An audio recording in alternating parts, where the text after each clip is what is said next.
International Media TV. Television that listens to you.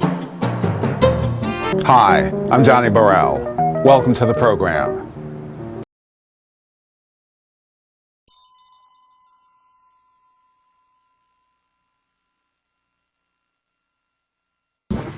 Good evening. I'm Ashley Chambers, and we're talking with Tunde Okorodudu, who is the publisher of the Warri Post in Nigeria, affiliated with the Post News Group newspapers in Oakland, California. He is also the campaign coordinator for O'tega Emerhor, governorship candidate for the Delta State, Nigeria, under the APC party. Post publisher Paul Cobb speaks with Tunde Okorodudu. Good evening, Mr. Tunde Okorodudu. On behalf of Oakland and the Post News Group, we're happy to see you back in California again. You were here in September of 2014 where you were touting the candidacy of Chief O'tega Emerhor. That's exactly true. And you said that I asked you at that time, why were you campaigning in America for someone running for governor of a Nigerian state? That's and correct. You told us that you were trying to stimulate interest here to raise money as well as awareness so that families and relatives back in Nigeria would be stimulated to vote because their family and friends saw the importance here. Is that the case? That's very correct, Paul. So why were you in Georgia recently, and what just happened with the governor? Paul, we've been a long way from the last time you gave us a front page coverage in your fabulous Oakland Post newspaper. As you can see here, we made front page and the paper sold out in Nigeria. Everybody wants a copy. That's why I'm here to get more copies. But your question was that what were we doing in Georgia? Our governorship candidate, Olorogun O'tega, who is as you know, is a business tycoon, a multi-billionaire, business turnaround expert. He wants to turn Delta State around. And part of that is to stimulate awareness in the United States. We visited the state of Georgia, where the Legislative Black Caucus awarded him a citizen award as an honorary citizen of the state of Georgia. There is a resolution passed in the legislature, the Senate, and the House of Assembly in Georgia, and ascended and signed by the state of Georgia governor to welcome him to the state of Georgia. He has a lot of business ideas. As a matter of fact, after the ceremony where he was given the award, we had to visit various business companies who we are trying to set up partnership with. It's a public-private partnership that he wants to set up in Delta State with the state of Georgia. And I'm so excited about the whole thing. And I said, I got to come to California and let the Oakland Post knows about this whole story. It's already on Facebook. It's on a lot of Nigerian newspapers, but it can't be complete without the Oakland Post. While you were in Georgia, it sounds interesting to hear an African candidate from the continent talking about a future of joint venture possibilities of doing business with Americans, and hopefully some African Americans are included in that strategy. A lot of them. And can you give us just a general, without naming the companies, can you give us a general sketch as to the type of industry and companies that these joint ventures, is it strictly oil or is it? No, well, oil is going to be along the line, but right now we're trying to get into the medical facilities, medical equipments, medical drugs. You know, there's a lot of people who could be healed easily, and we don't have enough drugs in the rural areas. So you mean the pharmaceutical industry, you're trying to facilitate a hookup there? Exactly. And also in this area of education, we have African books being contributed in tons from a city in Georgia. And these books are needed highly in the rural area. And we've received thousands of them with some shipment payment and everything.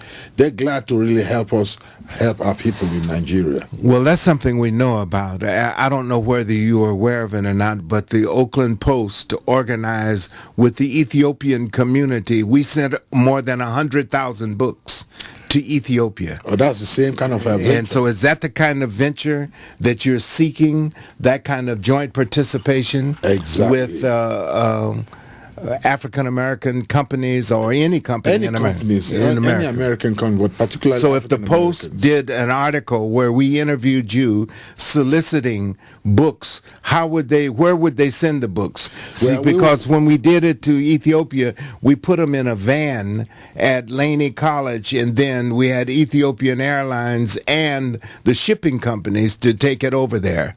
That's exactly the same arrangement.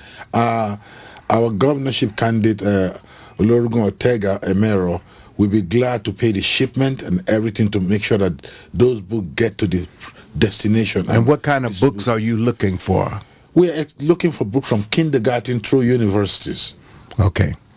So it's for the furtherance of the education agenda. Exactly. Well, speaking of education, one of the things that you said that I found interesting, you said that one of the reasons that Chief O'Tega Yes. is running for governor is that he wants, one of his major platforms is that he wants a free education for everybody. That's correct.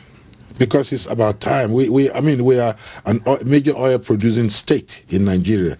There's no reason why there shouldn't be dividend from the oil production to help enhance education for our citizens. So you want he is saying that he's going to have an automatic set aside for education and health? Exactly. Right now, if you look at the 10-point platform that that's his manifesto is education. For example, in the elementary school, we intend to start feeding all the children in school, nutritious feeding. And then as far as their tuition, is going to be tuition free all the way to university level, because the money is there, but it's because of corruption. That's why they're not channeling the money to assist the people. When people vote for you, they should receive the dividend of democracy where they put you there. So that is how we're going to channel back their dividend to them, by providing free education, quality education, not just free, but quality education. Stimulate the minds of the young generation to prepare Nigeria into that technological transformation. Okay, one of the favorite topics of some international media whenever they want to laugh at Africa or put Africa or Nigeria down, they make jokes about the infrastructure. Does this governor candidate O'Tega, does he want to improve the infrastructure and around water systems and roads? Oh, of course, it's part of his 10-point agenda. We intend to, first of all, he wants to create an infrastructure whereby commerce could flow. Without good infrastructure, businesses cannot come in here. As you can see, he's outreaching to international business. America, for example, is a very well-advanced country, and we want to bring American investors into Delta State. Well, Nigeria as a whole is another issue, but Delta is an oil-producing state, and as you know, Chevron has a big investment there, the oil company. But we don't want to go beyond oil. We want to get into other business opportunities. Okay, speaking of Chevron, does Chevron bring in people, or do they hire indigenous of Nigerians? Well, they hire a lot of indigenous Nigerians. Of course, they bring some expatriates to train and direct. Would you say the majority of the workforce? Well, the majority of the workforce are Nigerians. Are Nigerians. Yes. So what about the Chinese? The Chinese are making vast inroads into Africa. And part of the reason is they can make a quick decision about economic development projects. They can do a turnaround. They can come visit the governor and say, we would like to help you with your waterworks, and we can make a decision in 30 days. But that's true. United States companies take 3 years maybe. But when you have an arrangement with United States, you have a solid one, because it's gone through all the trial and errors. Chinese, Well, I really appreciate their efforts. They're in there to rip off cheap labor. We're trying to get people to be paid proportionally. So they don't. You don't think that they pay livable wages? They don't like. They like to use people for long hours with less pay. I see. So I prefer the American companies. Okay, well, what about the platform of O'tega, where he said that he's going to have an emphasis on youth jobs and jobs for women? This is what he plans to do. Within 100 days of assuming office, he intends to release 10 billion naira, which is a lot of money. And let's explain to the viewers who are 10 watching. 10 billion naira at the rate of 180 to $1. You're talking about some hundreds of million naira. I mean hundreds of $1 million. I see. So with that, let's just say about $100 million. He's going to release into the youth empowerment program and women empowerment, because the women in the rural area and the young generation, in order to quell the youth restiveness, violence and robbery, and so he wants to empower them to set up their own small-scale industries. And does any of this small-scale industry involve self-sustaining agriculture, where they're teaching the people how to grow their own food so that they don't have to... we do have that already. We have those kind of training going on already. But after the training, what do? You have to be able to start your own. So he's going to give a loan to the young folks. Sort of microloans? Microloan, and then they can pay each time. By the time they pay it back, they'll use it to loan to another group of people. So everybody can be empowered. You become self-sufficient instead of looking for work through the government cannot provide job for everybody. So he's trying to encourage, being a businessman himself, he knows how to turn around. He started from scratch. Now he's a billionaire. So he has the experience on how to turn your life around. He wants to use that experience to benefit a lot of young generations. So I'm really excited about working for him as his press secretary, as his international coordinator for the United States and several other countries like England.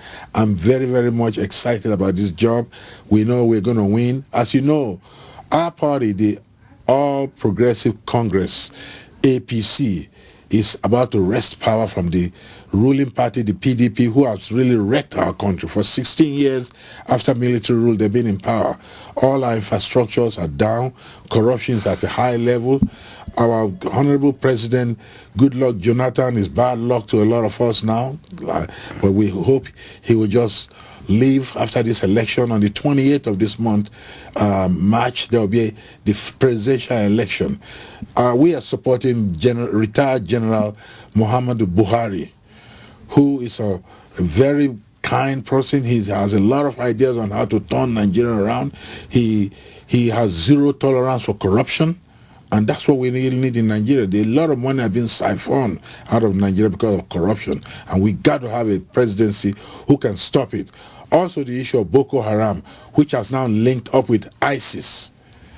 ISIS is an international global terrorist group, and Boko Haram has been accepted by ISIS. That means there's going to be a lot of infiltration of ISIS manpower and materials and weapons into Nigeria. We want to crush it quickly, and we are already extending our hands to American government to work with us to get these tyrants out of the nation.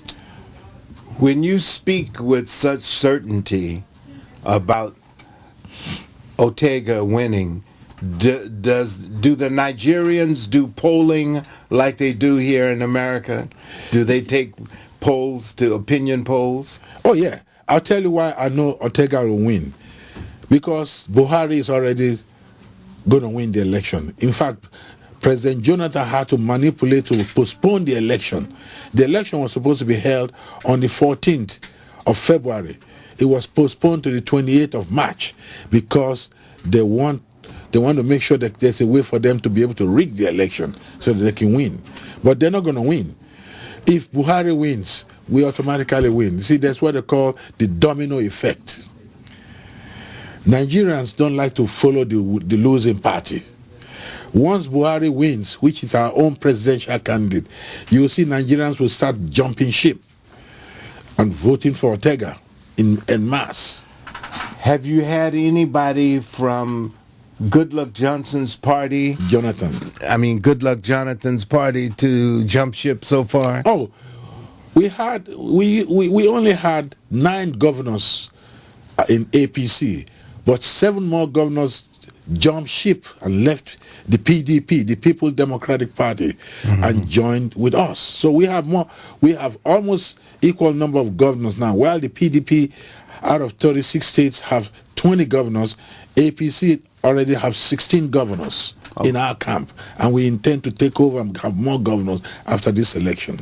You know, for the American audience and for some who know about American politics and the political style here, we didn't get a chance to talk about your background, but in previous years you've worked with some nationally known and internationally known politicians as well as political activists as well as civil rights leaders. Exactly. Could you tell the audience who are some of the people that you have worked with, and why do you feel, and have you transferred or translated some of those experiences for O'Tega, and are any of them being used in his campaign? As you know, O'Tega picked me to be part of his entourage to Georgia because of my vast experience in politics in America. I've worked with people like Senator Kennedy, Reverend Jesse Jackson. Of course, I was one of those activists who fought for the freedom of Mandela in South Africa. I've worked with elite politicians like Kate Carson, Congressman Ron Dellums, and currently Representative Barbara Lee, who I was working with us from when she was an administrative aide to Ron Dellums. She went to the State Assembly. I was with her. She now moved to the Congress. I've always been with her. These are progressive leaders who taught me politics in America. So today I'm proud to say I'm back in Nigeria doing the same thing, helping people like Olorogun O'tega Emerhor to become governor with that progressive. And the election is? On the 28th of March will be the presidential election, and on the 11th of April 2015 will be governorship election and the State House of Assembly election. So we are poised to win. We are ready, and we are going to be inviting you all for our swearing-in inauguration ceremony. Okay. We want to thank Tunde Okorodudu on behalf of Chief O'Tega Emerhor, who's running for governor. Thank you for the interview. Thank you, Paul, and I'm glad to see you again today. It's good to Thank you. Peace.